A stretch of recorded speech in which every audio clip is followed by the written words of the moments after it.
Baik, terima kasih pemirsa, masih bersama kami di Damai Indonesiaku spesial Ramadan. Kalau tadi di segmen 1 kita sudah mendengarkan bagaimana tausiah yang dijelaskan oleh guru kita Ustadz Abi Maki, bagaimana pandangan Islam atau hukum Islam dalam hal mengemis atau meminta-minta ini. Nah, di segmen ini pemirsa, guru kita Ki Haji Khalil Nafis akan membeberkan kepada kita bagaimana menghadapi fenomena mengemis gaya modern. Selamat mengikuti, silakan Kiai. Assalamualaikum warahmatullahi wabarakatuh. Alhamdulillahi rabbil alamin. Wabihi nasta'inu ala umurid dunya waddin. Wassalatu wassalamu ala ashrafil anbiya'i wal mursalin. Sayyidina Muhammad wa ala alihi wa ashabi ajma'in. Subhanaka la ilma lana illa ma'allamtana innaka antal alimul hakim. Bapak Ibu sekalian, dulu ibu-ibu sekalian tadi Ustadz Abi Maki menyampaikan sering menyaksikan orang-orang meminta-minta di jalanan. Sekarang masih ada apa enggak? Sekitar Depok masih banyak ini. Ibu ngasih enggak? Kenapa ngasih Ibu? Karena kasihan. Ibu bapak pernah dengar enggak? Ternyata ada orang pengemis rumahnya cakep dan kaya. Nggak khawatir mereka yang minta-minta? Itulah orang Indonesia hasil penelitian di New Zealand. Orang Indonesia terdermawan seluruh dunia.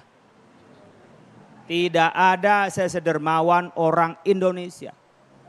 Tanpa diketahui siapa yang minta, dikasih nomor rekening, dikirim.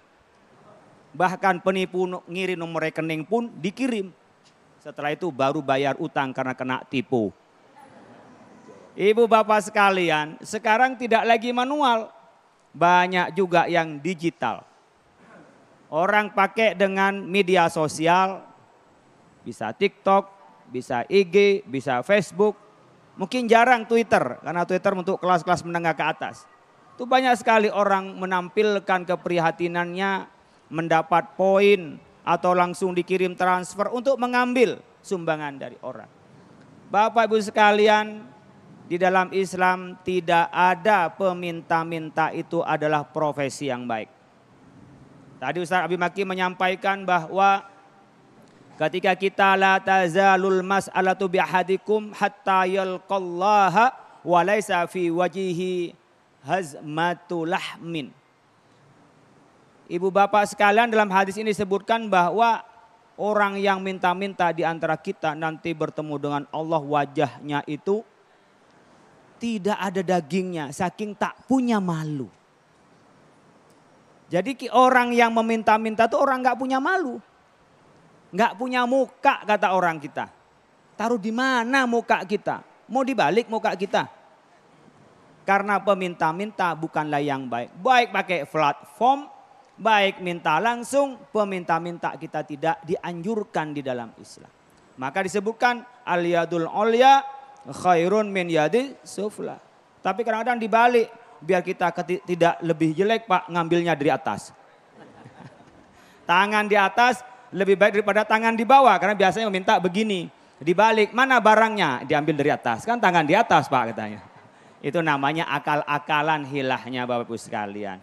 Jadi kita ini berpikir Bapak Ibu sekalian, kaya dan miskin itu bukan soal punya harta atau tidak punya harta. Kaya dan miskin persoalan mental. Mental miskin kapanpun dia peminta-minta. Ketemu dengan orang siapa tahu dia ngasih sesuatu. Ibu bapak sudah punya sarung, ketemu dengan teman yang jual sarung Wadimor. Yang dipakai Ustadz Abi Maki, ini soal sponsor ini. Ini soal sponsor. Udah pakai sarung yang cakep masih minta mikir. Mudah-mudahan dia ngasih sarung sama saya. Itu soal minta. Tapi meskipun saya pakai sarung biasa, saya nggak mau minta. Bahasa kita lam atlub walam arfud. Saya tidak minta, tapi kalau dikasih saya bawa. Lah iya, penceramah itu kami kasih kode etik di MUI. Para penceramah tidak boleh pasang tarif. Tapi makin banyak salamnya makin ikhlas. Kiainya nggak usah mikirin salam, yang mikir adalah panitia. Oleh karena itu kiai tidak akan pernah ustadz menentukan tarif. Kalau nentuin tarif itu bukan ustadz, dia apa? Entertain, bukan ustadz. Tapi ustadz makin banyak disalaminya, makin dikasih banyak, ya ustadz seneng-seneng aja. Ibu daripada ngasihin sama preman, ngasihin sama orang-orang yang jahat dipakai maksiat. Kalau dikasihin ustadz, nggak bakalan dikasih maksiat bu. Dipakai kebaikan. Hiburannya ustadz itu kan cuma 3. Iya kan? Tahu nggak hiburannya ustadz? Nggak bakalan pergi ke karaoke. Nggak mungkin pergi kemana, umpamanya pesta-pesta di pantai, nggak mungkin. Senangnya ustadz paling pergi umroh. Punya duit pergi umroh.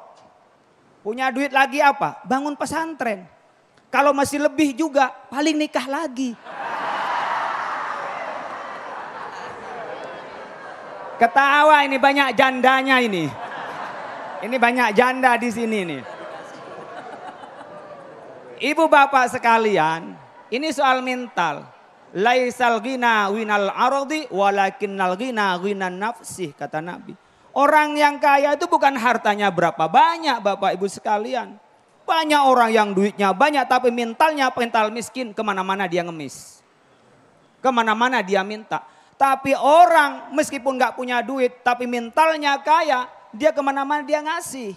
Jadi mentalnya mental kaya, mental memberi bukan mental meminta. Disitulah di dalam Islam itu diajarkan Bapak Ibu sekalian bagaimana Islam ini bukan peminta-minta. Contoh ketika Rasulullah Shallallahu Alaihi Wasallam hijrah dari Mekah ke Madinah, ada seorang sahabat yang kaya raya namanya Abdurrahman bin Auf. Abdurrahman bin Auf ini orang kaya, hijrah tidak membawa harta, bahkan istrinya nggak dibawa. Kemudian nyampe di Madinah ada tokoh Madinah namanya Sa'ad bin Rabi'. Sa'ad bin Rabi' ini punya istri lebih dari 1. Punya harta banyak sekali. Melihat Abdurrahman bin Auf orang kaya kok tiba-tiba dia tidak punya kekayaannya, ditawarkan. Saya punya istri lebih 1. Kalau Anda mau silakan pilih mana yang mau. Itu dulu jangan sekarang. Itu dulu. Saya harus ceritakan apa adanya. Maunya saya tadi simpan nggak saya ceritain ini. Tapi yang nggak boleh kitmanul ilmi. Tapi ini nggak usah ditiru sekarang. Tapi bilang saya punya harta silakan ambil separuh atau 2/3. Silakan Abdurrahman bin Auf, Anda sudah beriman bagaimana ta'akho persaudaraan antara kaum muhajirin orang-orang yang hijrah dari Mekah ke Madinah dengan sahabat Ansor penduduk asli. Bukan kayak kita di sini, saya kan penduduk asli, kamu pendatang. Nah itu. Akhlak Islam enggak begitu. Anda pendatang, alhamdulillah ahlan wa sahlan. Saya penduduk setempat, saya akan menerima dengan Anda dan Anda bersama dengan kita. Begitu. Jangan main musuh-musuhan, dia pendatang, saya orang setempat. Saya orang asli daerah, dia orang pendatang. Enggak ada dalam Islam begitu, malah ya ta'akho. Sa'ad bin Rabi' menawarkan itu. Tapi pendatangnya tahu diri.